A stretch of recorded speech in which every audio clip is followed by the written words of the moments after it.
talking about the system today, I'd like to go back a little bit, especially for foreign viewers who don't know much about the French system and France in general, and talk about the history of education in France. So, of course, France was part of the Roman Empire, well, most of it, and I'll try to talk mostly about uh, the progress of education in France. So, many people think that Charlemagne, so around the year 800, created schools, but the Roman model had persisted, especially in the French elite. And Charlemagne did create schools and structure a little bit more how they worked, because he wanted people to serve under him, which were called missi dominici, which means the servants of the master, or the the administrators of the master, which could be used to control areas of his empire and like supervise them.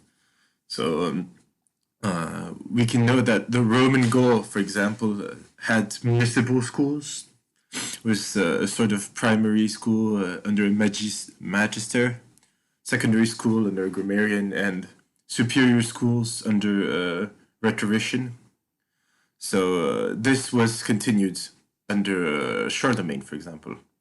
So he called on the masters of such schools to fill his aristocratic elite for service within the empire.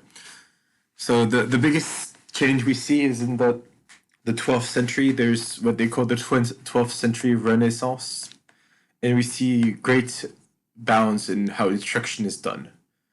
For example, the first great universities are founded at about the same time as in the UK, what is today the UK, and in Italy. Well, I think Italy had universities before, but France starts having universities. And college, which are like what today we call middle school, are also created in important cities. And they start teaching a lot more of Greek authors. So Aristotle, Thales, Euclid, Archimedes are all taught there, at least to the current knowledge of the day that was gotten through the Crusades. So universities were usually taught in an order with four great poles, let's say. The arts first, and then when you were good enough, you could continue with the other ones. So theology, so the study of religious dogma and rite, medicine, which of course we still have today, and law, which was very important at the time. And you'd eventually get a doctorate. So during the Middle Ages in France, most, if not all, studying was done entirely in Latin. And we have to wait until the very, at least late Middle Ages, so the 16th century, for the Royal College, or which will be the Collège de France eventually, and for a few teachers to start teaching in French. That is very late.